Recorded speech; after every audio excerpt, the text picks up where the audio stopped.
Hi hello guys, welcome back to my channel. ಹೇಗಿದ್ದೀರಾ ಎಲ್ಲರೂ? Hope ಎಲ್ಲರೂ ಚೆನ್ನಾಗಿದ್ದೀರಾ ಅಂತ ಅಂದ್ಕೊಳ್ತೀನಿ. ನಾನು ಕೂಡ ಅಷ್ಟೇ ತುಂಬಾ ಚೆನ್ನಾಗಿದ್ದೀನಿ. ಗೈಸ್, ಯಾರ್ಯಾರು ಲೈಕ್ ಕೊಡ್ತಾ ಇದ್ದೀರಾ ವಿಡಿಯೋಗಳಿಗೆ ಅವರೆಲ್ಲರಿಗೂ ಕೂಡ ದೇವರು ನಿಮಗೂ ಕೂಡ ಆಯುಸ್ಸು ಆರೋಗ್ಯ ಕೊಟ್ಟು ಒಳ್ಳೇದು ಮಾಡಲಿ. ಹಾಗೆಯೇ ನಿಮ್ಮದು ಎಂಥದೇ ಕಷ್ಟ ಇದ್ದರೂ ಕೂಡ ಅದು ಆದಷ್ಟು ಬೇಗ ಕಳೆದೋಗ್ಲಿ ಅಂತ ನಾನು ಕೂಡ ದೇವ್ರ ಹತ್ರ ಬೇಡ್ಕೊಳ್ತೀನಿ. ಯಾಕಂದರೆ ಈಗಿನ ಕಾಲದಲ್ಲಿ ಒಬ್ರಿಗೆ ಹೆಲ್ಪ್ ಮಾಡ್ತೀವಿ ಅಂತ ಅನ್ನೋರು ತುಂಬಾ ರೇರು. ನಾವು ಮಾತ್ರ ಚೆನ್ನಾಗಿರಬೇಕು, ನಾವು ಮಾತ್ರ ಬದುಕಬೇಕು ಅಂತ ಅನ್ನುವಂಥ ಕಾಲ ಅಲ್ವಾ ಗಾಯ್ಸ್. ಅದರಲ್ಲಿ ನೀವು ಒಂದು ಲೈಕ್ ಕೊಡೋ ಮುಖಾಂತರ ಇನ್ನೊಬ್ಬರ ಕಷ್ಟಕ್ಕೆ ನೆರವಾಗ್ತೀರಾ ಅಂತಂದರೆ ದೇವರು ನಿಮ್ಗೆ ಯಾಕೆ ಒಳ್ಳೇದು ಮಾಡೋದಲ್ಲಿ ಖಂಡಿತವಾಗ್ಲೂ ಒಳ್ಳೇದನ್ನ ಮಾಡೇ ಮಾಡ್ತಾರೆ, ಆಯಿತಾ. ನಾನು ಕೂಡ ದೇವ್ರ ಹತ್ರ ಬೇಡ್ಕೊಳ್ತೀನಿ. ಹಾಗೆಯೇ ಹೊಸದಾಗಿ ನನ್ನ ಚಾನಲ್ ನೋಡ್ತಾ ಇರೋರು ಕೇಳಬಹುದು, ಯಾವ ರೀತಿ ಮೇಡಮ್ ನಾವು ಒಂದು ಲೈಕ್ ಕೊಟ್ಟಿದ ತಕ್ಷಣ ಇನ್ನೊಬ್ಬರ ಕಷ್ಟಕ್ಕೆ ನೆರವಾಗ್ತೀವಿ ಅಂತ ಅಲ್ವಾ. ಸೊ ಅಂದರೆ ಡೈಲಿ ನನ್ನ ಚಾನಲ್ ನೋಡ್ತಾ ಇರೋರು ದಯವಿಟ್ಟು ಬೇಜಾರು ಮಾಡ್ಕೊಬೇಡಿ, ಹೇಳ್ತಾರೆ ಅಂತ. ಅಂದರೆ ಗೈಸ್, ಇದನ್ನ ಅಂದರೆ ಈ ವಿಡಿಯೋನ ಹೊಸದಾಗಿ ನೋಡೋರು ಇರ್ತಾರಲ್ವ, ಅವ್ರಿಗೆ ಗೊತ್ತಾಗಬೇಕು ನಾವು ಒಂದು ಲೈಕ್ ಕೊಡೋದ್ರಿಂದ ಯಾವ ರೀತಿ ನಾವು ಇನ್ನೊಬ್ಬರ ಕಷ್ಟಕ್ಕೆ ಆಗ್ತೀವಿ ಅಂತ. ಅದಕ್ಕೋಸ್ಕರ ಹೇಳೋದು ಅಷ್ಟೇ, ಓಕೆನಾ. ಅಂದರೆ ಗಾಯ್ಸ್, ನೀವು ಲೈಕ್ ಕೊಟ್ಟಷ್ಟು ಆದಷ್ಟು ವಿಡಿಯೋ ಅನ್ನೋದು ಲೀಕ್ ಆಗುತ್ತೆ, ಸರಿನಾ. ನಿಮ್ಮ ಥರ ಕಷ್ಟದಲ್ಲಿರೋರು ತುಂಬ ಜನ ಇರ್ತಾರೆ. ಅವ್ರಿಗೆಲ್ಲ ಏನೋ ಒಂದು ನಮ್ಮ ಕಡೆಯಿಂದ ಹೆಲ್ಪ್ ಆದರೆ ಸಾಕು ಅಲ್ವಾ. ಸೊ ನನಗೇನು ಗೊತ್ತು, ನಾನು ಅದನ್ನು ತಿಳಿಸ್ಕೊಡ್ತಾ ಹೋಗ್ತಿದ್ದೀನಿ. ಹಾಗೆಯೇ ನಿಮ್ಮ ಕೆಲಸ ಒಂದು ರಿಕ್ವೆಸ್ಟ್ ಅಂದ್ಕೊಳ್ಳಿ ಇದನ್ನು, ಓಕೆನಾ. ನಿಮ್ಮ ಕೆಲಸ ಏನಪ್ಪ ಅಂತಂದರೆ ಒಂದು ಲೈಕ್ ಕೊಡೋದು ಅಷ್ಟೇ. ಲೈಕ್ ಕೊಡೋಕ್ಕಾಗಲಿ ಸಬ್ಸ್ಕ್ರೈಬ್ ಮಾಡ್ಕೊಳ್ಳೋಕ್ಕಾಗಲಿ ಏನು ಕಾಸು ಕೊಡಬೇಕಾ? ಇಲ್ಲ ಅಲ್ವಾ ಗಾಯ್ಸ್. ಸೊ ದಯವಿಟ್ಟು ಲೈಕ್ ಮಾಡಿ ಇನ್ನೊಬ್ರು ಕಷ್ಟಕ್ಕೆ ನೆರವಾಗಿ. ಹಾಗೆಯೇ ಹೊಸದಾಗಿ ನನ್ನ ಚಾನಲ್ನ ನೋಡ್ತಾ ಇರೋರು ದಯವಿಟ್ಟು ಸಬ್ಸ್ಕ್ರೈಬ್ ಮಾಡಿಕೊಂಡು ಸಪೋರ್ಟ್ ಮಾಡಿ. ಆಲ್ರೆಡಿ ಸಬ್ಸ್ಕ್ರೈಬ್ ಮಾಡ್ಕೊಂಡಿರೋರಿಗೆ ನನ್ನ ಧನ್ಯವಾದಗಳನ್ನ ತಿಳಿಸ್ತಾ ಬನ್ನಿ ಇವತ್ತಿನ ವ್ಲಾಗ್ನ ಸ್ಟಾರ್ಟ್ ಮಾಡ್ಕೊಳ್ತೀನಿ. ಗೈಸ್, ಏನಂದರೆ ನಾಳಿದ್ದು ಅಮಾವಾಸ್ಯೆ ಇದೆ ಅಲ್ವಾ. ಶುಕ್ರವಾರ ಅಂದರೆ ಅಮಾವಾಸ್ಯೆ ಶುಕ್ರವಾರ ಮಂಗಳವಾರ ಬಂದರೆ ತುಂಬಾ ಒಳ್ಳೆಯ ವಾರ ಗೈಸ್, ಆಯಿತಾ. ಅಂದರೆ ಆ ದಿನ ಮಾಡುವಂಥ ರೆಮಿಡಿಗಳು ನಿಮಗೆ ಅತಿ ಶೀಘ್ರದಲ್ಲೇ ಗುಡ್ ರಿಸಲ್ಟನ್ನು ಕೊಡುತ್ತೆ, ಓಕೆನಾ. ಸೊ ಅದು ಅಲ್ಲದೆ ಮತ್ತು ಮಹಾಲಕ್ಷ್ಮಿಗೆ ಈ ಶುಕ್ರವಾರ ಏನಾದರೂ ಅಮಾವಾಸ್ಯೆ ಬಂದುಬಿಟ್ರೆ ತುಂಬಾ ಒಂದು ಒಳ್ಳೆಯದು, ಓಕೆನಾ. ಸೊ ಅದಕ್ಕೆ ಹೇಳ್ತಾ ಇರೋದು, ಆದಷ್ಟು ಬೇಗ ಎದ್ದು ಮನೆಯೆಲ್ಲ ಕ್ಲೀನ್ ಮಾಡ್ಕೊಳ್ಳಿ. ಮನೆ ಕ್ಲೀನ್ ಮಾಡಬೇಕಾದ್ರೆ ಸ್ವಲ್ಪ ಕಲ್ಲುಪ್ಪು ಹಾಗೆಯೇ ಅರಿಶಿನ ಹಾಕ್ಕೊಂಡು ಮನೆನ ಒರೆಸ್ಕೊಳ್ಳಿ. ಹಾಗೆಯೇ ದೇವ್ರ ಸಾಮಾನೆಲ್ಲ ನೀವು ಯಾವುದೇ ಕಾರಣಕ್ಕೂ ಅಮಾವಾಸ್ಯೆ ಹುಣ್ಣಿಮೆ ಹಾಗೆಯೇ ಶುಕ್ರವಾರ ಮಂಗಳವಾರ ದೇವ್ರ ಸಾಮಾನ ತೊಳಿಬಾರ್ದು, ಆಯಿತಾ. ಸೊ ನಾಳೆ ಗುರುವಾರ ಆಗಿರೋದ್ರಿಂದ ನಾಳೆನೇ ಅದನ್ನು ಕ್ಲೀನ್ ಮಾಡ್ಕೊಳ್ಳಿ. ಅಂದರೆ ದೇವ್ರ ಮನೆಯೆಲ್ಲ ಕ್ಲೀನ್ ಮಾಡಿಕೊಂಡು ದೇವ್ರ ಸಾಮಾನೆಲ್ಲ ತೊಳ್ಕೊಳ್ಳಿ. ಶುಕ್ರವಾರ ಬೆಳಿಗ್ಗೆ ಎದ್ದು ಅಂಗಳೆಲ್ಲ ಕ್ಲೀನ್ ಮಾಡಿಕೊಂಡು ನೀವು ರಂಗೋಲಿಗಳನ್ನ ಹಾಕಿಬಿಟ್ಟು, ಹಾಗೆಯೇ ಇನ್ನೂ ಒಂದು ನೋಡಿದ್ದೀನಿ ಗೈಸ್ ನಾನು ಡೈರೆಕ್ಟಾಗಿಯೇ ಸ್ನಾನ ಮಾಡ್ದೇ ಹೊಸ್ಲಿಗೆ ಅರಿಶಿನ ಕುಂಕುಮ ಹಾಕ್ತಾರೆ, ಆಯಿತಾ. ಆ ಥರ ಯಾವುದೇ ಕಾರಣಕ್ಕೂ ನಾವು ತಪ್ಪನ್ನ ಮಾಡೋಕ್ಕೆ ಹೋಗಬಾರ್ದು ಅಲ್ವಾ. ಸ್ನಾನ ಮಾಡ್ಕೊಂಡಾದಮೇಲೆ ನಾವು ಅರಿಶಿನ ಕುಂಕುಮ ಎಲ್ಲ ಹಾಕಿ ಹೊಸ್ಲಿಗೆ ಪೂಜೆನ ಮಾಡಬೇಕು. ಆ ರೀತಿ ತಪ್ಪನ್ನ ಮಾಡೋಕ್ಕಂತೂ ಹೋಗಬೇಡಿ. ಅದಾದಮೇಲಿಂದ ಮನೆಯೆಲ್ಲ ಕ್ಲೀನ್ ಮಾಡ್ಕೊಳ್ಳಿ. ಮನೆಯೆಲ್ಲ ಕ್ಲೀನ್ ಮಾಡಿಕೊಂಡು ಸ್ನಾನ ಮಾಡಿಕೊಂಡು ಬಂದು ದೇವ್ರಿಗೆ ಹೂವೆಲ್ಲ ಮುಡಿಸ್ಬಿಟ್ಟು ಅದಾದಮೇಲಿಂದ ನೀವು ಅಂಗಳದಲ್ಲಿ ಫುಲ್ ಎಲ್ಲ ರಂಗೋಲೆಲ್ಲ ಹಾಕಿರ್ತೀವಲ್ವ, ಅದನ್ನು ನೀವು ಅಂದರೆ ಹೊಸ್ಲಿಗೆ ಅರಿಶಿನ ಕುಂಕುಮ ಹಾಕಿ ಕುಂಕುಮ ಎಲ್ಲ ಹಾಕ್ಕೊಂಡು ನೀವು ನೆಕ್ಸ್ಟು ಮತ್ತು ಮಹಾಲಕ್ಷ್ಮಿಗೆ ನೀವು ಅಂದರೆ ತುಪ್ಪದ ದೀಪನ ಹಚ್ಚಿ ಗಾಯ್ಸ್. ಶುಕ್ರವಾರ ಆಗಿರಬಹುದು, ಮಂಗಳವಾರ ಆಗಿರಬಹುದು. ನಮ್ಮ ಕೈಲಿ ಸಾಧ್ಯ ಆಗಲ್ಲ ಮೇಡಮ್, ತುಪ್ಪದ ದೀಪ ಹಚ್ಚುವಷ್ಟು ನಮಗೆ ಶಕ್ತಿ ಇಲ್ಲ ಅಂತ ಅನ್ನೋರು ಒಂದು 10 ರೂಪಾಯಿ ಪ್ಯಾಕೆಟ್ ಸಿಗುತ್ತೆ ಅಲ್ವಾ. 10 ರೂಪಾಯಿ ಯಾರಿಗೂ ಕೂಡ ಕಷ್ಟ ಆಗಲ್ಲ ಅಂತ ಅಂದ್ಕೊಳ್ತೀನಿ ಅಲ್ವಾ. ಸೊ 10 ರೂಪಾಯಿ ಪ್ಯಾಕೆಟ್ ಸಿಗುತ್ತೆ, ಅದನ್ನು ತೊಗೊಬಂದು ಹಚ್ಚಿ ಹಾಗೆಯೇ ಕೆಂಪು ಬಣ್ಣದ ಹಾಗೆಯೇ ಹಸಿರು ಬಣ್ಣದ ವಸ್ತ್ರನ ನೀವು ತೊಡ್ಕೊಂಡು ನೀವು ಪೂಜೆನ ಮಾಡಿದ್ರೆ ತುಂಬಾ ಒಳ್ಳೆಯದು. ಅದ್ರ ಜೊತೆಗೆ ಕ್ಲೀನಾಗಿ ಅಲಂಕಾರ ಮಾಡ್ಕೊಳ್ಳಿ. ನೀವು ಯಾವ ರೀತಿ ಹೊರಗಡೆ ಹೋಗಬೇಕಾದ್ರೆ ಅಲಂಕಾರನ ಮಾಡ್ಕೋತೀರ ಅದೇ ರೀತಿ ಸ್ಯಾರಿ ಹಾಕ್ಕೊಂಡು. ಲಕ್ಷ್ಮಿ ಅಲಂಕಾರ ಪ್ರಿಯೆ, ಓಕೆನಾ ಗಾಯ್ಸ್. ಸೊ ಆದಷ್ಟು ಬೇಗ ನಿಮಗೆ ದೇವರು ಉಳಿಬೇಕು ಅಂದರೆ ಕ್ಲೀನಾಗಿ ಒಂದು ಸ್ಯಾರಿನ ಹಾಕ್ಕೊಂಡು ನೀವು ಯಾವ ರೀತಿ ನೀವು ಹೊರಗಡೆ ಹೋಗ್ಬೇಕಾದ್ರೆ ಮೇಕಪ್ ಮಾಡ್ಕೊತೀರಾ ಅದೇ ರೀತಿ ಮೇಕಪ್ ಮಾಡಿಕೊಂಡು ಹೂವು ಮುಡ್ಕೊಂಡು ಈ ರೀತಿ ಗಾಯ್ಸ್ ನಾವು ಲಕ್ಷ್ಮೀನ ಹೊಲಿಸ್ಕೊಳ್ಬೇಕು. ಈ ರೀತಿ ಮಾಡೋದ್ರಿಂದ ಕೂಡ ಲಕ್ಷ್ಮೀ ದೇವಿ ನಮಗೆ ಆದಷ್ಟು ಹೊಲಿತಾಳೆ, ಸರಿನಾ. ಸೊ ಅದಾದಮೇಲಿಂದ ಹಸಿರು ಬಣ್ಣ ಮತ್ತು ಕೆಂಪು ಬಣ್ಣದ ಬಟ್ಟೆನ ಧರಿಸ್ಬಿಟ್ಟು ನೀವು ಪೂಜೆನ ಮಾಡ್ಕೊಳ್ಳಿ, ಸರಿನಾ. ಸೊ ಪೂಜೆ ಎಲ್ಲ ಮಾಡಾದ್ಮೇಲೆ ನೆಕ್ಸ್ಟು ಈ ಒಂದು ರೆಮಿಡಿನ ಯಾವ ರೀತಿ ಮಾಡಬೇಕು ಅಂತ ತಿಳಿಸ್ಕೊಡ್ತೀನಿ. ಅದಕ್ಕಿಂತ ಮುಂಚೆ ಗಾಯ್ಸ್, ಈ ಒಂದು ರೆಮಿಡಿನ ಯಾವ ದಿನ ಮಾಡಬೇಕು ಅಂತ ಆಲ್ರೆಡಿ ಹೇಳಿದೆ ನಿಮಗೆ ಅಲ್ವಾ. ಅಂದರೆ ಇದನ್ನು ನೀವು ಶುಕ್ರವಾರ ಮಾಡ್ಕೊಳ್ಬಹುದು, ಅಮಾವಾಸ್ಯೆ ಹುಣ್ಣಿಮೆಗಳಲ್ಲಿ ಮಾಡ್ಕೊಬಹುದು, ಇಲ್ಲ ಅಂತಂದರೆ ಮಂಗಳವಾರ ಮಾಡ್ಕೊಳ್ಬಹುದು, ಸರಿನಾ. ಈ ರೀತಿ ನೀವು ಮಾಡ್ಕೊಳ್ಬೇಕಾಗುತ್ತೆ. ಆ್ಯಂಡ್ ಇದರಿಂದ ಏನು ಯೂಸಸ್ ಅಂತ ಮೊದಲು ನಾನು ನಿಮಗೆ ತಿಳಿಸ್ಕೊಡ್ತೀನಿ. ಆಮೇಲೆ ಈ ವಿಡಿಯೋನ ಅಂದರೆ ಈ ರೆಮಿಡಿನ ಯಾವ ರೀತಿ ಮಾಡ್ಕೊಳ್ಳೋದು ಅಂತ ನಾನು ನಿಮಗೆ ಹೇಳ್ಕೊಡ್ತೀನಿ, ಓಕೆನಾ. ಸೊ ಈ ಒಂದು ರೆಮಿಡಿಯಿಂದ ಏನಾಗುತ್ತೆ ಅಂತಂದರೆ ಗಾಯ್ಸ್, ನಿಮಗೆ ಯಾರೋ ಒಬ್ರಿಗೆ ದುಡ್ಡನ್ನ ಕೊಟ್ಟಿರ್ತೀರ, ಓಕೆನಾ. ಅವರು ನಿಮಗೆ ರಿಟರ್ನ್ ಕೊಡ್ತಾ ಇರೋದಿಲ್ಲ, ಆಟ ಆಡಿಸ್ತಾ ಇರ್ತಾರೆ. ಆ ರೀತಿ ಸಮಸ್ಯೆಗಳೆಲ್ಲರೂ ಇದ್ದರೆ ನಿಮ್ಮ ಮನೆಯಲ್ಲಿ, ಹಾಗೆಯೇ ವ್ಯಾಪಾರ ಆಗ್ತಾಯಿಲ್ಲ, ನೀವು ಶಾಪ್ಗಳನ್ನ ಇಟ್ಟಿರ್ತೀರ, ಬಿಸ್ನೆಸ್ ಮಾಡ್ತಾ ಇರ್ತೀರ, ಆ ಜಾಗದಲ್ಲಿ ನಿಮಗೆ ವ್ಯಾಪಾರ ಆಗ್ತಾಯಿಲ್ಲ, ಕಣ್ಣು ದೃಷ್ಟಿ, ಕೆಟ್ಟ ದೃಷ್ಟಿ ಅನ್ನೋದು ಜಾಸ್ತಿ ಬಿದ್ದಿದೆ ನಮ್ಮ ಅಂಗಡಿ ಮೇಲೆ, ನಮ್ಮ ಶಾಪ್ ಮೇಲೆ. ಈ ರೀತಿ ಕೆಟ್ಟ ದೃಷ್ಟಿ ಬಿದ್ದು ನಮಗೆ ವ್ಯಾಪಾರ ಆಗ್ತಾಯಿಲ್ಲ. ಮುಂಚೆ ಚೆನ್ನಾಗಿ ಆಗ್ತಿತ್ತು, ಇವಾಗ ಎಲ್ಲರೂ ಕೂಡ ನೋಡಪ್ಪ ಅವರ ಶಾಪಲ್ಲಿ ಚೆನ್ನಾಗಿ ವ್ಯಾಪಾರ ಆಗುತ್ತೆ ಅಂತ ಕಣ್ಣು ಹಾಕಿ ನಮಗೀಗ ವ್ಯಾಪಾರನೇ ಆಗ್ತಿಲ್ಲ ಅಂತ ಅನ್ನೋರಿಗೆ ಈ ಒಂದು ರೆಮಿಡಿ ಅನ್ನೋದು ಅದ್ಭುತವಾಗಿ ಕೆಲಸನ ಮಾಡುತ್ತೆ. ಓಕೆನಾ? ಹಾಗೆಯೇ ಸಾಲದ ಸಮಸ್ಯೆ ಏನಾದರೂ ನೀವು ಸಿಗಾಕೊಂಡಿದ್ರೆ ಸಾಲ ಬೇಗ ನಿಮಗೆ ತೀರುತ್ತೆ. ಸರಿನಾ?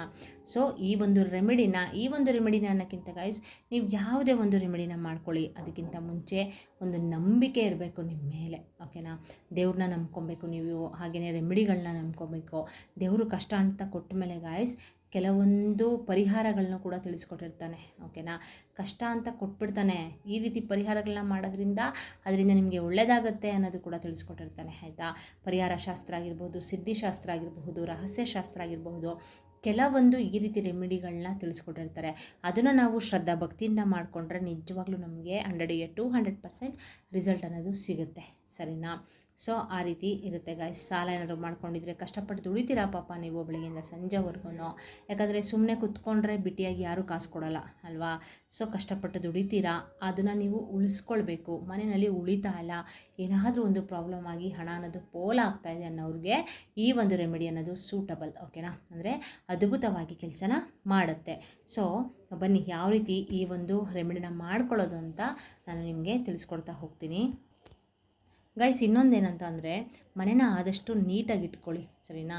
ಅಡುಗೆ ಮನೆಯಲ್ಲಿ ನೀವು ಪಾತ್ರೆಗಳನ್ನ ತಿಂದ್ಬಿಟ್ಟು ಅಲ್ಲಲ್ಲೇ ಬಿಸಾಕೋದು, ಪಾತ್ರೆ ತೊಳೆಯದೇ ಇರೋದು, ಆ ರೀತಿ ಮಾಡ್ಕೊಳ್ಳೋಕೆ ಹೋಗಬೇಡಿ. ಹಾಗೆಯೇ ಉಪ್ಪು, ಅರಿಶಿನ ಯಾವುದೇ ಕಾರಣಕ್ಕೂ ಮನೆಯಲ್ಲಿ ಖಾಲಿ ಆಗಬಾರ್ದು. ಅಕ್ಕಿ, ಓಕೆನಾ? ಅದ್ರ ಜೊತೆಗೆ ಮಸಾಲೆ ಐಟಮ್ಗಳು ಅಷ್ಟೇ ಮುಂಚೆನೇ ನೀವು ತಂದು ಇಟ್ಕೋಬೇಕು. ಅದರಲ್ಲಿ ಮೇನಾಗಿ ಅಕ್ಕಿ, ಉಪ್ಪು, ಅರಿಶಿನ 3 ಕೂಡ ಖಾಲಿ ಆಗದೇ ರೀತಿ ನೋಡ್ಕೊಳ್ಳಿ. ಒಂದು ಎಕ್ಸ್ಟ್ರಾ ಪ್ಯಾಕೆಟ್ ತಂದುಬಿಟ್ಟು ಇಟ್ಕೊಂಡ್ರೂ ಪರವಾಗಿಲ್ಲ, ಕ್ಲೀನಾಗಿ ಅದನ್ನು ಖಾಲಿ ಆಗದೇ ಇರೋ ರೀತಿ ನೀವು ನೋಡ್ಕೊಳ್ಬೇಕು. ಹಾಗೆಯೇ ಆದಷ್ಟು ಮನೆನ ನೀಟಾಗಿ ಇಟ್ಕೊಳ್ಳಿ. ಸರಿನಾ? ಸ್ನಾನ ಮಾಡಬೇಕಾದ್ರೆ ಸ್ವಲ್ಪ ಅರಿಶಿನ ಮತ್ತು ಕಲ್ಲುಪ್ಪು ಹಾಕೊಂಡು ಸ್ನಾನ ಮಾಡ್ಕೊಳ್ಳಿ.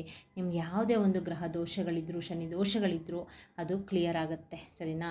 ನಮ್ಗೆ ಏನಾಗ್ಬಿಡುತ್ತೆ ಅಂತಂದರೆ ಗಾಯ್ಸ್, ಕೆಲವೊಂದು ದೋಷಗಳು ಕೂಡ ನಮಗೆ ಈ ರೀತಿ ಕಷ್ಟಗಳನ್ನ ಕೊಡ್ತಾ ಇರುತ್ತೆ. ಸರಿನಾ? ಸೊ ಆ ದೋಷಗಳನ್ನೆಲ್ಲ ನಾವು ಕ್ಲಿಯರ್ ಮಾಡ್ಕೋಬೇಕು ಅಂದರೆ ಈ ರೀತಿ ನಾವು ಕೆಲವೊಂದು ರೆಮಿಡಿಗಳನ್ನ ಕೂಡ ಮಾಡ್ಕೊಳ್ಬೇಕು. ಹಾಗೆಯೇ ಸ್ವಲ್ಪ ಅರಿಶಿನ ಮತ್ತು ಕಲ್ಲುಪ್ಪು ಹಾಕ್ಕೊಂಡು ಸ್ನಾನನ ಮಾಡ್ಕೊಳ್ಬೇಕು. ಸರಿನಾ? ಸೊ ಬನ್ನಿ ಯಾವ ರೀತಿ ಇದನ್ನು ಮಾಡೋದು ಅಂತ ತಿಳಿಸ್ಕೊಡ್ತೀನಿ. ನೋಡಿ, ನಾನಿಲ್ಲಿ ಒಂದು ಗಾಜಿನ ಗ್ಲಾಸ್ನ ತೊಗೊಂಡಿದ್ದೀನಿ. ಈ ಗಾಜಿನ ಗ್ಲಾಸಲ್ಲಿ ಗಾಯ್ಸ್ ನಾನು 3/4 ಭಾಗದಷ್ಟು ನಾನು ನೀರನ್ನ ಹಾಕ್ಕೊಂಡಿದ್ದೀನಿ. ಸರಿನಾ? ಫುಲ್ಲು ತುಂಬಿಸ್ಕೊಬೇಡಿ, ಯಾಕಂದರೆ ಈ ರೆಮಿಡಿನ ಮಾಡಾದಮೇಲೆ ಸ್ವಲ್ಪ ನೀರು ಕೂಡ ಕೆಳಗಡೆ ಚೆಲ್ಲಬಾರ್ದು, ಅದಕ್ಕೋಸ್ಕರ ಹೇಳ್ತಾ ಇರೋದು. ಈ ರೀತಿ ಗಾಜನ್ನೇ ಯಾಕೆ ನಾನು ಯಾವಾಗಲೂ ಯೂಸ್ ಮಾಡ್ತೀನಿ ಅಂತ ಅಂದರೆ ಗಾಯ್ಸ್, ಗಾಜು ಒಂದು ನೆಗೆಟಿವಿಟಿನ ಆವಾಹನೆ ಮಾಡ್ಕೊಳ್ಳೋ ಶಕ್ತಿ ಈ ಗಾಜಿಗೆ ಇದೆ, ಅದಕ್ಕೋಸ್ಕರ. ಓಕೆನಾ? ಇನ್ನೊಂದು ವಿಷಯ ಹೇಳಲಿಕ್ಕೆ ಇಷ್ಟಪಡ್ತೀನಿ ಗಾಯ್ಸ್, ಏನಂದರೆ ನಿಮಗೆ ಕಷ್ಟ ಬರ್ತಾಯಿದೆ ಅಂತಂದರೆ ಅದರಲ್ಲಿ ನೀವೇ ಅರ್ಥ ಮಾಡ್ಕೊಂಡ್ಬಿಡ್ಬೇಕು. ನಮಗೆ ಯಾವುದೋ ಒಂದು ನೆಗೆಟಿವಿಟಿ ನಮ್ಮ ಮನೆಯಲ್ಲಿ ಸೇರಿಕೊಂಡಿದೆ, ಒಂದು ನಕಾರಾತ್ಮಕ ಶಕ್ತಿ ಅನ್ನೋದು ನಮ್ಮ ಮನೆಯಲ್ಲಿದೆ, ಅದನ್ನು ನಾನು ಫಸ್ಟು ಮನೆಯಿಂದ ಹೊರಗಡೆ ಓಡಿಸ್ಬೇಕು ಅಂತ ನೀವೇ ಅದರಲ್ಲಿ ಅರ್ಥ ಮಾಡಿಕೊಂಡು ಈ ರೀತಿ ಕೆಲವೊಂದು ರೆಮಿಡಿಗಳನ್ನ ಮಾಡ್ಕೊಳ್ಳಿ. ತುಂಬಾ ಒಳ್ಳೆಯದಾಗುತ್ತೆ. ಸರಿನಾ? ನೆಗೆಟಿವಿಟಿ ಮನೆಯಿಂದ ಆದಷ್ಟು ಹೋದಷ್ಟು ನಿಮಗೆ ಎಲ್ಲದರಲ್ಲೂ ಕೂಡ ಒಳ್ಳೆಯದಾಗ್ತಾ ಬರುತ್ತೆ. ಹಾಗೆಯೇ ನಾನು ಒಂದು ನೆಗೆಟಿವಿಟಿನ ಆವಾಹನೆ ಮಾಡ್ಕೊಳ್ಳೋ ಶಕ್ತಿ ಈ ಗಾಜಿಗೆ ಇದೆ, ಅದಕ್ಕೋಸ್ಕರ ನಾನು ಯಾವಾಗಲೂ ನಿಮಗೆ ಗಾಜಿನಲ್ಲೇ ಮಾಡಿ ಅಂತ ಹೇಳೋದು. ಓಕೆನಾ? ಸೊ ಇಲ್ಲಿ ನಾನು ಪರಮ ಪವಿತ್ರವಾದ ಕಲ್ಲುಪ್ಪನ್ನ ನಾನು ತೊಗೊಂಡಿದ್ದೀನಿ. ಸರಿನಾ? ಕಲ್ಲುಪ್ಪು ಅನ್ನೋದು ತುಂಬಾ ಮಾತೆ ಮಹಾಲಕ್ಷ್ಮಿಗೆ ಪ್ರಿಯವಾದದ್ದು ಅಲ್ವಾ? ಯಾಕಂದರೆ ಮಾತೆ ಮಹಾಲಕ್ಷ್ಮಿ ಕಲ್ಲುಪ್ಪು ಎರಡೂ ಕೂಡ ಸಮುದ್ರದಲ್ಲಿ ಉದ್ಭವವಾಗಿರೋದ್ರಿಂದ ಮಾತೆ ಮಹಾಲಕ್ಷ್ಮಿಗೆ ಪ್ರಿಯವಾದದ್ದು. ಹಾಗೆಯೇ ಮಾತೆ ಮಹಾಲಕ್ಷ್ಮಿಯ ಸಹೋದರಿ ಅಂತ ಕೂಡ ಕರೀತಾರೆ. ನೀವು ಆಹಾರದ ರುಚಿನ ಹೆಚ್ಚಿಸಲಿಕ್ಕೆ ಅಲ್ಲದೆ ಗಾಯಿಸಿದ್ದು ಕೆಲವೊಂದು ದೃಷ್ಟಿ ದೋಷಗಳನ್ನ ಕಳೀಲಿಕ್ಕೆ, ಕಣ್ಣು ದೃಷ್ಟಿ, ಈಗ ನಾನು ಆಗಲೇ ಹೇಳಿದ್ನಲ್ಲ, ಯಾವುದೋ ಒಂದು ಬಿಸ್ನೆಸ್ ಮಾಡ್ತಾ ಇರ್ತೀರಾ, ಅದರಲ್ಲಿ ನಿಮಗೆ ಕಣ್ಣು ದೃಷ್ಟಿ ಜಾಸ್ತಿ ಆಗ್ತಾ ಇರುತ್ತೆ, ಅಕ್ಕಪಕ್ಕದವ್ರದ್ದೇ ಜಾಸ್ತಿ ದೃಷ್ಟಿ ಆಗುತ್ತೆ. ಆ ಥರ ಕಣ್ಣು ದೃಷ್ಟಿ ಆಗಿರಬಹುದು, ನಿಮ್ಮ ಮನೆ ಮೇಲೆ ಬಿದ್ದಿರೋ ಕಣ್ಣು ದೃಷ್ಟಿ ಆಗಿರಬಹುದು, ಕೆಟ್ಟ ದೃಷ್ಟಿ ಆಗಿರಬಹುದು, ಯಾವುದೇ ದೃಷ್ಟಿ ಇದ್ದರೂ ಕೂಡ ಈ ಕಲ್ಲುಪ್ಪಿಂದ ಅದು ತೀರೋಗುತ್ತೆ. ಓಕೆನಾ? ಸೊ ಯಾವುದೇ ಇರಲಿ ಗಾಯ್ಸ್, ಎಂಥ ದೃಷ್ಟಿ ದೋಷಗಳಿದ್ದರೂ ಕೂಡ ಈ ಒಂದು ಕಲ್ಲುಪ್ಪು ಅನ್ನೋದು ತುಂಬಾ ಅದ್ಭುತವಾಗಿ ಕೆಲಸನ ಮಾಡುತ್ತೆ. ಓಕೆನಾ? ಸೊ ಅದಕ್ಕೆ ನಾನಿಲ್ಲಿ ಕಲ್ಲುಪ್ಪನ್ನ ತೊಗೊಂಡಿದ್ದೀನಿ. ಹಾಗೆಯೇ ಗಾಯ್ಸ್, ಇದು ಯಾವ ರೀತಿ ಮಾಡಬೇಕು ಅಂತ ನೀವು ಕೇಳೋದಾದರೆ, 1 ಸ್ಪೂನಷ್ಟು ಕಲ್ಲುಪ್ಪನ್ನ ಹಾಕ್ಕೊಳ್ಳಿ. ಎಲ್ಲರೂ ಮಲ್ಕೊಳ್ಳಿ ಗಾಯ್ಸ್. ಎಲ್ಲರೂ ಮಲ್ಗಾದ್ಮೇಲೆ ನೀವು ಈ ರೆಮಿಡಿನ ಮಾಡ್ಕೊಳ್ಬೇಕು. ಇದನ್ನು ನೀವೇನು ಮಾಡಬೇಕಂದ್ರೆ ಸಂಜೆ 7 ಗಂಟೆ ಮೇಲೆ ನೈಟು 12 ಗಂಟೆ ಒಳಗಡೆ ಮಾಡ್ಕೊಳ್ಬೇಕು. ಅಕಸ್ಮಾತ್ ಶಾಪಲ್ಲಿ ಇರ್ತೀರಲ್ಲ, ಶಾಪ್ ಅವರು ಏನು ಮಾಡಬೇಕು ಅಂದರೆ ಶಾಪ್ನ ಕ್ಲೋಸ್ ಮಾಡಿ ಬರ್ತಿರ್ತೀರಲ್ಲ, ಆವಾಗ ಈ ಒಂದು ರೆಮಿಡಿನ ಮಾಡ್ಕೊಳ್ಬೇಕಾಗತ್ತೆ. ಸೊ ನೀವೇನು ಮಾಡಬೇಕಂದ್ರೆ ಊಟ ಎಲ್ಲ ಮುಗಿಸ್ಕೊಳ್ಳಿ. ಎಲ್ಲರೂ ಮಲ್ಕೊಂಡಾದ್ಮೇಲೆ ಈ ರೀತಿ ಒಂದು ಗ್ಲಾಸ್ನ ತೊಗೊಂಡು ಮುಕ್ಕಾಲು ಭಾಗದಷ್ಟು ನೀರನ್ನ ತೊಗೊಂಡು ಇದರೊಳಗಡೆಗೆ 1 ಸ್ಪೂನಷ್ಟು ಕಲ್ಲುಪ್ಪನ್ನ ನೀವು ಹಾಕೋಕ್ಕಿಂತ ಮುಂಚೆ ಏನು ಮಾಡಬೇಕು ಅಂದರೆ ಗಾಯ್ಸ್, ದೇವ್ರ ಹತ್ರ ನೀವು ಸಂಕಲ್ಪನ ಮಾಡ್ಕೊಳ್ಬೇಕು. ಸರಿನಾ? ಕಲ್ಲುಪ್ಪು ಜೊತೆಗೆ ನೀವು ಗಾಯ್ಸ್ ಇಲ್ಲಿ ನೋಡಿ, ನಾನು 9 ಕಾಳು ಮೆಣಸನ್ನು ನಾನು ತೋರಿಸ್ತಾ ಇದ್ದೀನಿ. ಓಕೆನಾ? ಕಲ್ಲುಪ್ಪನ್ನು ತೊಗೋಬೇಕು, ಹಾಗೆಯೇ 9 ಕಾಳು ಮೆಣಸನ್ನು ನಾವು ತೊಗೋಬೇಕು. ಕಾಳು ಮೆಣಸನ್ನು ಅಷ್ಟೇ ಗಾಯ್ಸ್, ತುಂಬಾ ಘಾಟ್ ಅಲ್ವಾ? ಯಾವುದೇ ಒಂದು ನೆಗೆಟಿವಿಟಿ ಇದ್ದರೂ ಕೂಡ ನಿಮ್ಮ ಮನೆಯಿಂದ ಓಡಿಸುವಂಥ ಶಕ್ತಿ ಈ ಇದು ಮೆಣಸಿಗೆ ಇದೆ, ಕಾಳು ಮೆಣಸಿಗಿದೆ. ಓಕೆನಾ? ಸೊ ಅದಕ್ಕೆ ಇಲ್ಲಿ 9 ಕಾಳು ಮೆಣಸನ್ನು ನಾನು ತೊಗೊಳ್ತಾ ಇದ್ದೀನಿ. ನೋಡಿ ಗಾಯ್ಸ್, ಇಲ್ಲಿ ನಾನು ಆವಾಗಲೇ ತೋರಿಸಿದ್ನಲ್ಲ, 1 ಸ್ಪೂನಷ್ಟು ನಾನು ಕಲ್ಲುಪ್ಪನ್ನ ತೊಗೊಂಡಿದ್ದೀನಿ, ಹಾಗೆಯೇ ಕಾಳು ಮೆಣಸನ್ನು ನಾನು ತೊಗೊಂಡಿದ್ದೀನಿ. ಸರಿನಾ? ಇದನ್ನು ನೀವೇನು ಮಾಡಬೇಕು ಅಂದರೆ ಕೈಯಲ್ಲಿ ಈ ರೀತಿ ಮುಷ್ಟಿನ ಇಟ್ಕೊಂಡು ಇದರೊಳಗಡೆ 9 ಕಾಳು ಮೆಣಸು ಹಾಗೆ 1 ಸ್ಪೂನಷ್ಟು ಕಲ್ಲುಪ್ಪನ್ನ ಇಟ್ಕೊಂಡು ಈ ರೀತಿ ಕೈಯಲ್ಲಿ ಮುಷ್ಟಿನ ಇಟ್ಕೊಂಡು ದೇವಿ ಹತ್ರ ನೀವು ಸಂಕಲ್ಪನ ಮಾಡ್ಕೊಳ್ಬೇಕು. ಸರಿನಾ? ಶಾಪಲ್ಲಿರೋರು ಅಷ್ಟೇ, ದೇವ್ರ ಫೋಟೋ ಇಟ್ಕೊಂಡಿರ್ತೀರ ಅಲ್ವಾ ಶಾಪಲ್ಲಿ, ಅಲ್ಲೇ ನೀವು ಈ ರೀತಿ 1 ಗ್ಲಾಸಲ್ಲಿ ಮುಕ್ಕಾಲು ಭಾಗದಷ್ಟು ನೀರನ್ನ ತೊಗೊಂಡು ನೀವು ಈ ರೀತಿ ಕೈಯಿಂದ ಕ್ಲೋಸ್ ಮಾಡಿಕೊಂಡು ನೀವು ಕೇಳ್ಕೋಬೇಕು ದೇವಿ ಹತ್ರ, ನಮಗೆ ಈ ಥರ ಕಷ್ಟ ಇದೆ ತಾಯಿ, ಆದಷ್ಟು ಬೇಗ ನಿವಾರಣೆ ಆಗಬೇಕು, ನಮಗೆ ದುಡ್ಡು ಅನ್ನೋದು, ಹಣಕಾಸು ಅನ್ನೋದು ನಮಗೆ ಉಳಿಬೇಕು, ಮನೆಯಲ್ಲಿ ಅಕ್ಕಪಕ್ಕದವ್ರದ್ದು ದೃಷ್ಟಿಗಳಾಗಿರಬಹುದು, ಯಾವುದೇ ಒಂದು ಕೆಟ್ಟ ದೃಷ್ಟಿ ಇದ್ದರೂ ಕೂಡ ಅದು ನಮಗೆ ಹೊರಟೋಗ್ಬಿಡ್ಬೇಕು, ಯಾವುದೇ ಒಂದು ನೆಗೆಟಿವಿಟಿ ಇದ್ದರೂ ಕೂಡ ನಮ್ಮ ಮನೆಯಿಂದ ಅದು ಹೊರಗಡೆ ಹೋಗ್ಬಿಡ್ಬೇಕು ತಾಯಿ ಅಂತ ನೀವು ಭಕ್ತಿಯಿಂದ ಕೇಳಿಕೊಂಡು ಗಾಯ್ಸ್, ನೀವು ಇದನ್ನು ಈ ರೀತಿ ಸಂಕಲ್ಪ ಎಲ್ಲ ಮಾಡ್ಕೊಂಡು ಆದಮೇಲೆ ನಿಮ್ಗೇನು ಕಷ್ಟ ಇದೆ ಅಂತ ಆ ಕಷ್ಟನ ನೀವು ಕೇಳಿಕೊಂಡು ಸಂಕಲ್ಪ ಮಾಡ್ಕೊಂಡು ಆದಮೇಲೆ ನೀರೊಳಗಡೆ ಇದನ್ನು ಹಾಕ್ಕೊಳ್ಬೇಕು. ಈ ಥರ ನೋಡಿ. ಓಕೆನಾ? ಈ ರೀತಿ ನೀರೊಳಗಡೆ ಹಾಕ್ಬಿಟ್ಟು ಗಾಯ್ಸ್, ನೀವು ಯಾವುದಾದ್ರೂ ಒಂದು ಮೂಲೆಯಲ್ಲಿ ಇದನ್ನು ಇಡಬೇಕಾಗತ್ತೆ. ಸರಿನಾ? ಯಾವ ಮೂಲೆ ಆದರೂ ಪರವಾಗಿಲ್ಲ, ಇಂಥ ಮೂಲೆ ಅಂಥ ಮೂಲೆ ಅಂತೇನಿಲ್ಲ, ಯಾವುದಾದ್ರೂ ಒಂದು ಮೂಲೆಯಲ್ಲಿ ಇಟ್ಬಿಡಿ. ಮಕ್ಕಳೇನಾದ್ರು ಇದ್ದರೆ ಓಡಾಡಬಾರ್ದು, ಅಂದರೆ ಮಕ್ಕಳು ಅದನ್ನು ಕೆಳಗಡೆ ಬೀಳಿಸ್ಬಾರ್ದು, ಆ ರೀತಿ ನೀವು ನೋಡ್ಕೋಬೇಕು. ಯಾವುದಾದ್ರು ಒಂದು ಮೂಲೆಯಲ್ಲಿ ಇದನ್ನು ಇಟ್ಬಿಡಬೇಕು. ಸರಿನಾ? ಇಟ್ಟಾದಮೇಲೆ ಗಾಯ್ಸ್, ನೀವು ಬೆಳಿಗ್ಗೆ ಅಷ್ಟೊತ್ತಿಗೆ ಎದ್ಬಿಟ್ಟು ಅಮಾವಾಸ್ಯೆ ಇದೆ ನಾಳಿದ್ದು ಶುಕ್ರವಾರ ಮಾಡ್ಕೊಳ್ಳಿ. ತುಂಬಾ ನಿಮಗೆ ಅತಿ ಶೀಘ್ರದಲ್ಲೇ ನಿಮಗೆ ಒಂದು ಗುಡ್ ರಿಸಲ್ಟ್ ಅನ್ನೋದು ಸಿಗುತ್ತೆ. ಸರಿನಾ? ಅಮಾವಾಸ್ಯೆ ಹುಣ್ಣಿಮೆಗಳಲ್ಲಿ ಮಾಡುವಂಥ ಪರಿಹಾರಗಳಿಗೆ ಗಾಯ್ಸ್ ಬೇಗನೆ ನಿಮಗೆ 100ಗೆ 200% ನಿಮಗೆ ಶೀಘ್ರದಲ್ಲೇ ನಿಮಗೆ ಗುಡ್ ರಿಸಲ್ಟ್ ಅನ್ನೋದು ಸಿಗುತ್ತೆ. ಅದಕ್ಕೋಸ್ಕರನೇ ಹೇಳ್ತಾ ಇರೋದು. ಅದಾದಮೇಲೆ ಗಾಯ್ಸ್, ಬೆಳಿಗ್ಗೆ ಮಾರ್ನಿಂಗ್ ಎದ್ಬಿಟ್ಟು ಇದನ್ನು ಈ ನೀರನ್ನ ಯಾವುದಾದ್ರೂ ಒಂದು ಗಿಡದ ಹತ್ರ ಚೆಲ್ಬಿಡಬೇಕು. ಸರಿನಾ?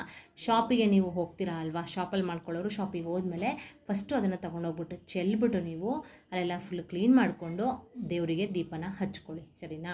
ಮನೆಯಲ್ಲೂ ಅಷ್ಟೇ ತೊಗೊಂಡೋಗ್ಬಿಟ್ಟು ಚೆಲ್ಬಿಟ್ಟು ಬಂದು ಸ್ನಾನ ಮಾಡಿಕೊಂಡು ನೀವು ದೇವರಿಗೆ ದೀಪನ ಹಚ್ಬಿಟ್ಟು ನೀವು, ನಾನು ಈ ಒಂದು ತಂತ್ರನ, ಈ ರೀತಿ ಕಷ್ಟ ಇದೆ ತಾಯಿ ನನಗೆ, ಅದಕ್ಕೋಸ್ಕರ ನಾನು ಈ ಒಂದು ತಂತ್ರನ ಮಾಡಿದ್ದೀನಿ, ಎಲ್ಲ ಒಳ್ಳೆಯದಾಗಲಿ ತಾಯಿ ಅಂತ ನೀವು ಕೇಳಿಕೊಂಡು ದೇವ್ರ ಹತ್ರ ಮಾಮೂಲಿ ದೀಪನ ಹಚ್ಕೊಳ್ಳಿ, ಪೂಜೆನ ಮಾಡ್ಕೊಳ್ಳಿ ಗೈಸ್. ಆಯಿತಾ? ಇಷ್ಟು ಮಾಡ್ಕೊಳ್ಳಿ. ನೋಡಿ, ಬೇಕಾದರೆ ನಿಮಗೆ ಇದು ಯಾವಾಗ ನೀವು ಈ ಒಂದು ರೆಮಿಡಿನ ಮಾಡ್ಕೊಳ್ತೀರಾ ಅದು ನಾಳೆಯಿಂದ ನಿಮಗೆ ಸ್ವಲ್ಪ ಸುಧಾರಣೆ ಆಗ್ತಾ ಹೋಗುತ್ತೆ. ಮನೆಯಲ್ಲಿ ನಾನಾ ಮೂಲೆಗಳಿಂದ ದುಡ್ಡು ಬರೋಕ್ಕೆ ಸ್ಟಾರ್ಟ್ ಆಗುತ್ತೆ. ಸಾಲ ಏನಾದರೂ ಅತಿಯಾಗಿ ಮಾಡ್ಕೊಂಡಿದ್ರೆ ಸಾಲನ ತೀರಿಸ್ತೀರಾ. ಓಕೆನಾ? ಹಾಗೆಯೇ ಯಾರಾದರೂ ದುಡ್ಡೇನಾದ್ರು ಕೊಡಬೇಕು ಅಂತ ಇದ್ದರೆ ಅವರು ಕೂಡ ನಿಮಗೆ ತಂದು ಕೊಡ್ತಾರೆ. ನಿಮಗೆ ಎಂಥದೇ ಸಮಸ್ಯೆ ಇರಲಿ, ಶಾಪಲ್ಲಿ ಬಿಸ್ನೆಸ್ ಆಗ್ತಲ್ಲ ಅಂದರೆ ಅದು ಕೂಡ ನಿಮಗೆ ವರ್ಕೌಟ್ ಆಗುತ್ತೆ.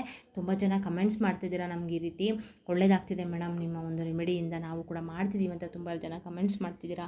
ಯಾರ್ಯಾರು ಕಮೆಂಟ್ಸ್ ಮಾಡ್ತಿದ್ದೀರಾ ಎಲ್ಲರಿಗೂ ಕೂಡ ತುಂಬ ಹೃದಯದ ಧನ್ಯವಾದಗಳನ್ನ ತಿಳಿಸ್ತೀನಿ. ಹಾಗೆಯೇ ನಿಮ್ಗೆ ಯಾವ ರೀತಿ ವಿಡಿಯೋ ಬೇಕು ಅಂತ ನೀವು ಕಮೆಂಟ್ಸ್ನಲ್ಲಿ ತಿಳಿಸಿ, ಅದನ್ನು ನಾನು ಮಾಡ್ತೀನಿ. ಓಕೆನಾ? ಹಾಗೆಯೇ ಡೌಟ್ಸ್ ಇದ್ದರೆ ಕಮೆಂಟ್ಸ್ ಮಾಡಿ, ಅದರಲ್ಲಿ ನಿಮಗೆ ಆನ್ಸರ್ ಮಾಡ್ತೀನಿ. ಆದಷ್ಟು ರೆಮಿಡಿಗಳನ್ನ ನಂಬಿಕೆ ಇಟ್ಟು ಮಾಡ್ಕೊಳ್ಳಿ. ಡಿಸ್ಕ್ರಿಪ್ಷನಲ್ಲಿ ಎಲ್ಲ ಇನ್ನೂ ಫುಲ್ಲು ತುಂಬಾ ರೆಮಿಡಿ ಮಾಡಿದ್ದೀನಿ, ಅದೆಲ್ಲದರದ್ದು ಲಿಂಕ್ನ ಡಿಸ್ಕ್ರಿಪ್ಷನ್ ಬಾಕ್ಸಲ್ಲಿ ಹಾಕಿರ್ತೀನಿ. ಹಾಗೆಯೇ ಸಬ್ಸ್ಕ್ರೈಬ್ ಮಾಡ್ಕೊಳ್ತೀನಿ. ನನ್ನ ಚಾನಲ್ ನೋಡ್ತಾ ಇದ್ದರೆ ದಯವಿಟ್ಟು ಸಬ್ಸ್ಕ್ರೈಬ್ ಮಾಡ್ಕೊಳ್ಳಿ. ಹಾಗೆಯೇ ಪಕ್ಕದಲ್ಲಿ ಕಾಣುವಂಥ ಬೆಲ್ ಬಟನ್ನ ಕ್ಲಿಕ್ ಮಾಡಿ ಗಾಯ್ಸ್. ಓಕೆನಾ? ಯಾಕಂದರೆ ನಾನು ಯಾವುದೇ ಒಂದು ವಿಡಿಯೋ ಹಾಕಿದ್ರೂ ಕೂಡ ನೋಟಿಫಿಕೇಷನ್ ನಿಮಗೆ ಬರುತ್ತೆ. ಆವಾಗ ನೀವು ಆರಾಮಾಗಿ ನೋಡ್ಕೋಬೋದು. ಅಂದರೆ ಈ ರೀತಿ ರೆಮಿಡಿಗಳನ್ನ ಮಾಡಬೇಕು ಅನ್ನೋದನ್ನು ನೀವು ಆರಾಮಾಗಿ ನೋಡ್ಕೊಳ್ಬೋದು. ಓಕೆನಾ? ಓಕೆ ಗಾಯ್ಸ್, ನೆಕ್ಸ್ಟ್ ಮುಂದಿನ ವಿಡಿಯೋಗಳಲ್ಲಿ ಸಿಗ್ತೀನಿ. ಇದೇ ರೀತಿ ನಿಮಗೆ ಯೂಸ್ಫುಲ್ ಆಗುವಂಥ ವಿಡಿಯೋಗಳನ್ನ ತೊಗೊಂಡು ಬರ್ತೀನಿ. ನಂಬಿಕೆ ಇಟ್ಟು ಮಾಡ್ಕೊಳ್ಳಿ. ಹಾಗೆಯೇ ಇನ್ನೊಬ್ಬರು ಕಷ್ಟಕ್ಕೆ ನೆರವಾಗಿ ಲೈಕ್ ಕೊಡೋ ಮುಖಾಂತರ ಸಬ್ಸ್ಕ್ರೈಬ್ ಮಾಡ್ಕೊಳ್ಳಿ. ನೋಡಿದ್ರೆ ಸಬ್ಸ್ಕ್ರೈಬ್ ಮಾಡ್ಕೊಂಡು ಸಪೋರ್ಟ್ ಮಾಡಿ ಅಂತ ಹೇಳ್ತಾ ನೆಕ್ಸ್ಟ್ ಹೊಸ ಇನ್ಫಾರ್ಮೇಷನ್ ವಿಡಿಯೋದೊಂದಿಗೆ ಸಿಗ್ತೀನಿ. ಅಲ್ಲಿವರೆಗೂ ಬಾಯ್, ಸಿ ಯು, ಟೇಕ್ ಕೇರ್.